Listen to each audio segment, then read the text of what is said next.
ادع إلى سبيل ربك بالحكمة والموعظة الحسنة وجادلهم بالتي هي أحسن إن ربك هو أعلم بمن ضل عن سبيله. بسم الله الحمد لله والصلاة والسلام على رسول الله. Assalamu alaikum wa rahmatullahi wa barakatuh, and welcome to another episode of Imam Initiative, a series about being an Imam in the West. This is part 4 of Sheikh Faruk Post's contribution to the series, in which he answers personal questions as well as questions about politics, collaborating, and Dawah. As for the personal questions, Brother Sajid, regarding ibtila, then the student of knowledge and the Imam constantly has to remind himself that whatever ibtila, whatever trial or tribulation that we may be experiencing is nothing compared to the tests, trials, and tribulations that the prophets and messengers faced before us. Especially when the prophets and messengers were giving dawah. When we constantly remind ourselves of this, it makes dealing with any difficulties or ibtila'at that we may be experiencing, it makes it easier for us to digest and easier for us to deal with. And on one's days off, an imam or religious scholar needs to definitely spend some time to wind down. He needs some time for seclusion, some time alone to meditate, think, regroup, relax, put things back into perspective, look at things from the outside in instead of looking at things from inside out. And me personally, my dealings with the masajid outside of my position as an imam is as an advisor. It is an advisory role in which I would, recommend some of the board members, some of the imams, some of the teachers, some beneficial programs that they can do, other things that they can do for outreach. And as I mentioned earlier, I strongly believe that we need to structure our masajid differently from the administrative aspect and place the imams, religious scholars, and religious directors as the presidents, or they should be in charge of the masajid. And I believe the cause of many of the masajid in the West not having imams is because many graduates or students don't want to deal with the politics of the boards and those who are unqualified to run the masajid. Brothers and sisters, my brother Sajid, masajid are not businesses or corporations, and they should not be run or managed as corporations or businesses. When you have businessmen running the affairs of the masjid, then their main concern is not making better worshippers of Allah. Their main concern is bringing in as much money as they can, regardless of what is being taught in the masjid. They don't care what ideology or creed their speakers are teaching the people, as long as the money keeps on rolling in. So masajid are places of worship, and those who know best how to worship Allah, how to educate the people about how to worship Allah, should be running the masajid and managing the masajid. So the question is, Sajid, why do we as Muslims need to follow the Western model of structuring our masajid administratively when we have in Islam the best of ways and guidelines to structure our masajid? So when dealing with masjid administrators, the imam needs to be serious. He needs to be stern and assertive and establish his authority, his knowledge, and know-how and experience. And some hazards that one should be aware about are dealing with administrators that may have modern or liberal agendas, where they believe that Islam needs to be changed to suit our days and times. And I believe most imams have good relations with administrators and employers, and that the imam should strive to have good relations, even if they differ in some issues and have differences, and the imam should always have the best of character and the best of manners when dealing with other people.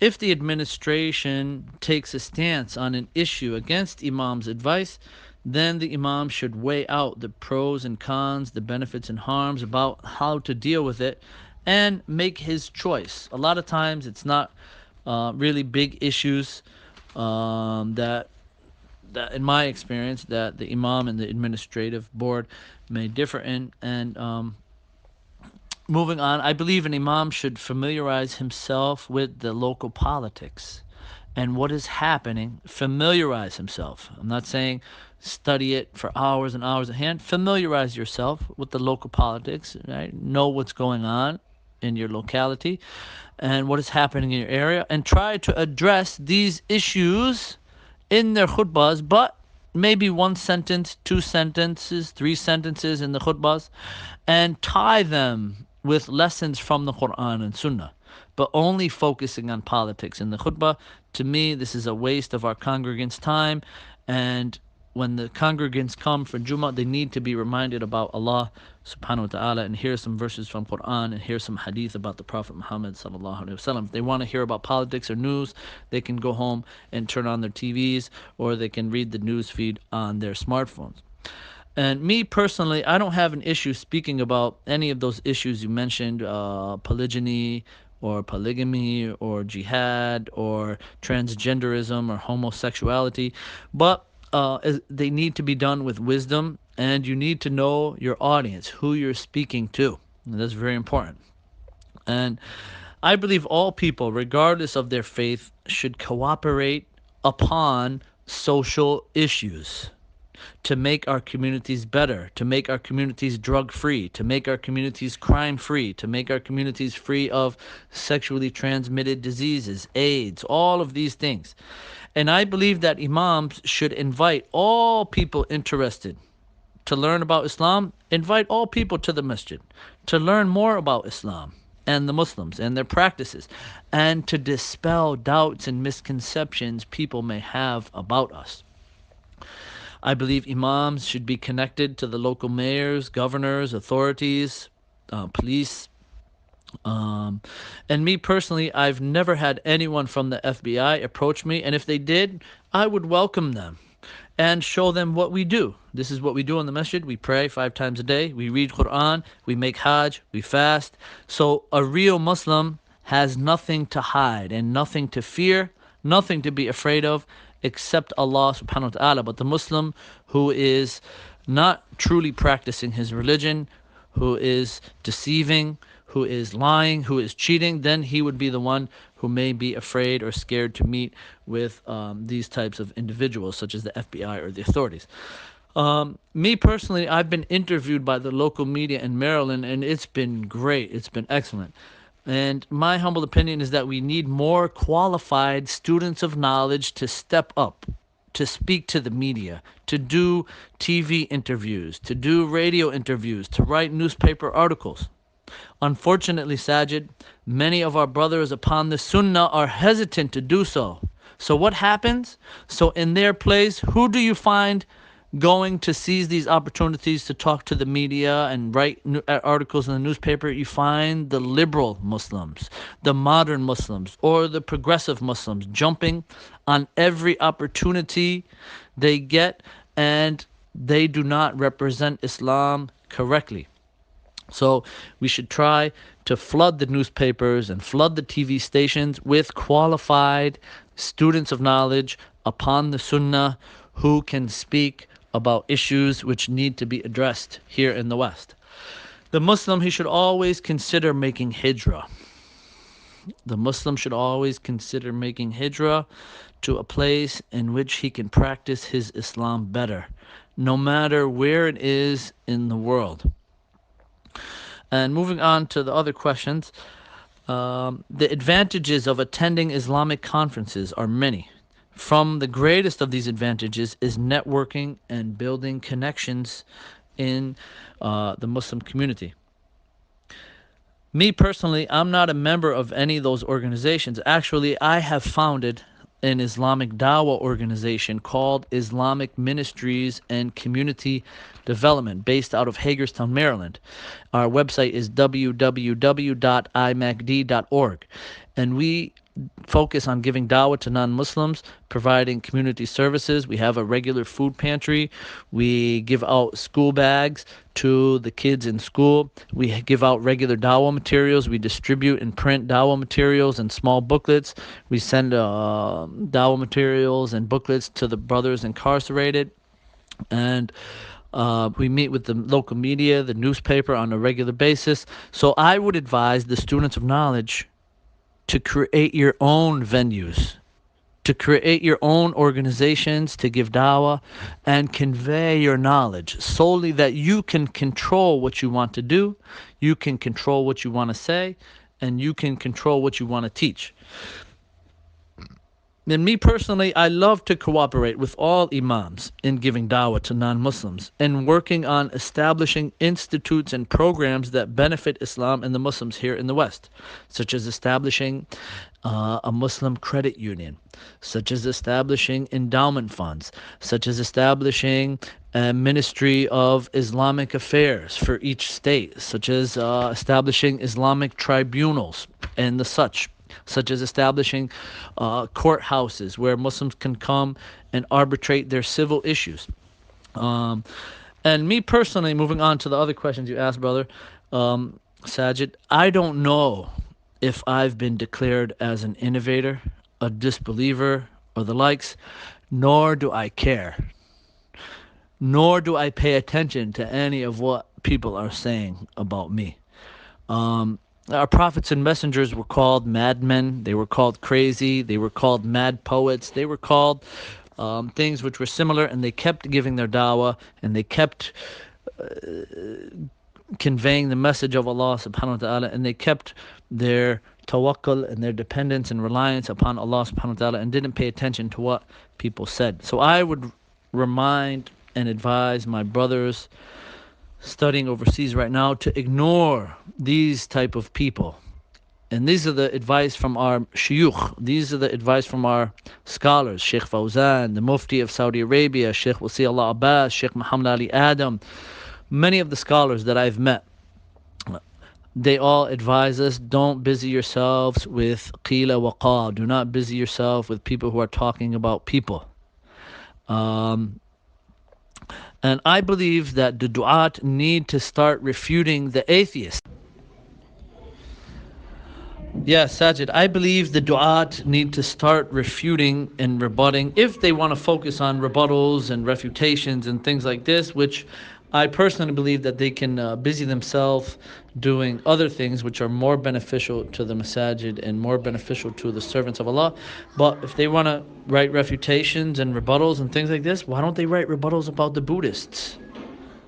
Those who are slaughtering our brothers in Burma, or the Hindus, those who are slaughtering our brothers in India and other parts in the world, and refute them and show how the real extremists and the real terrorists, those who are actually oppressing and transgressing against Muslims. So refute the Buddhists, the atheists, the Hindus, the Jews, the Christians, and non-Muslims before they focus on refuting Muslims here in America.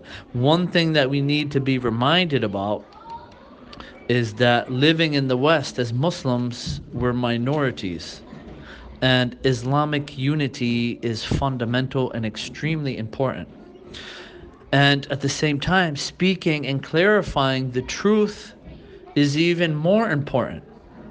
So I humbly believe that anyone, no matter who it is, can be rebutted, be refuted, but it should be done with knowledge, it should be done with wisdom, it should be done with considering the harms and benefits, and it should be done with manners, etiquettes, good speech, and good words, not aimed at defaming one's character or defaming one's or destroying one's reputation, not done by name calling, swearing, cursing, or the likes, talking about one's family, talking about one's personal life and things like this.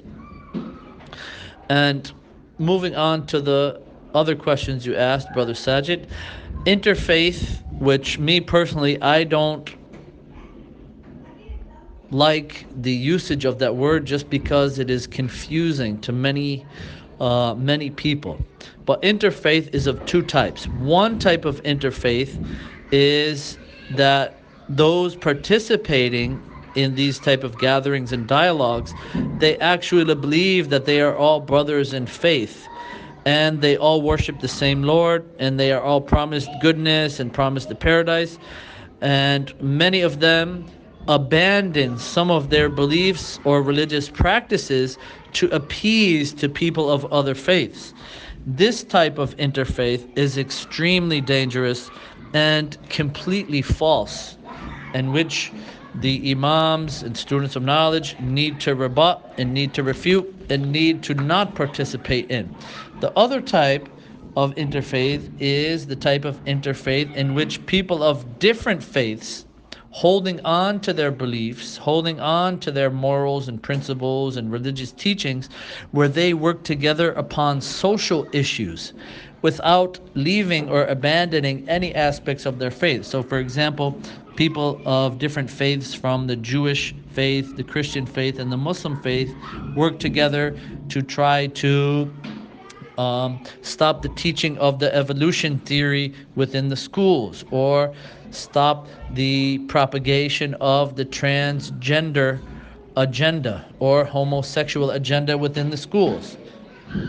And if the interfaith gathering is of this second type that I mentioned, then I wouldn't see a problem with attending, as long as one was not attending another faith group's worship activities.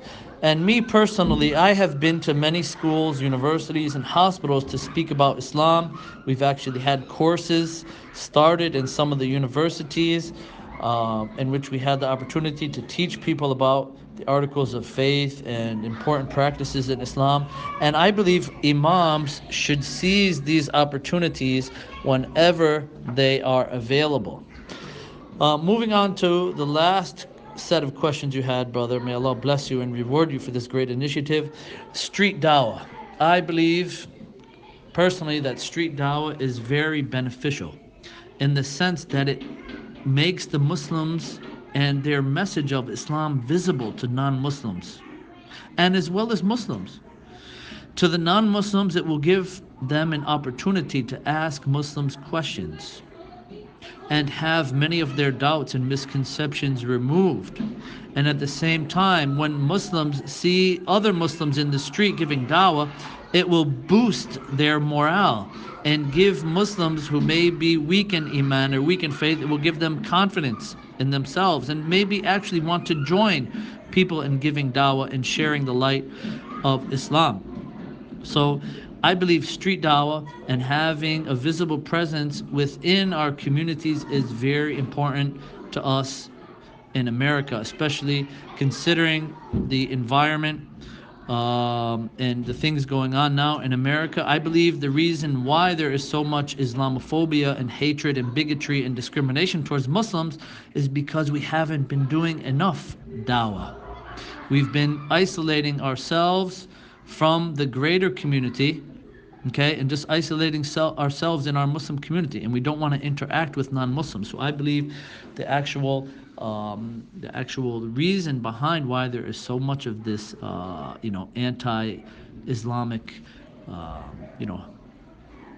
hatred and things like this is because Muslims aren't doing enough dawah. So we need to flood the streets with street dawah. We need to put up billboards about the good and wholesome and righteous practices about Islam. We need to have vans driving around in the street, giving people this messaging, this subliminal messaging, so that we can change the narrative that the masses have about Islam in the Muslims.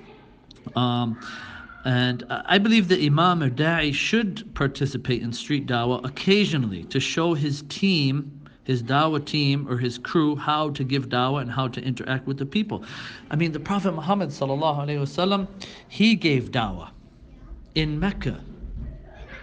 He gave dawah in front of the Kaaba to all of his tribesmen, all of his relatives. The Prophet Muhammad sallallahu alaihi wasallam, when he walked to Taif, he was giving dawah in the paths, in the mountains, in the streets, anybody in the towns, anybody he came across, the Prophet Muhammad ﷺ was giving dawah. So an imam or a student of knowledge shouldn't be so prideful or arrogant and say, well, it's a waste of time to give dawah in the streets and things like this. It was the practice of the prophets and messengers. And me personally, I believe open houses are great events that we should try to do more to help show the message and the beauty of Islam and help clear up the Islamophobia in our local areas.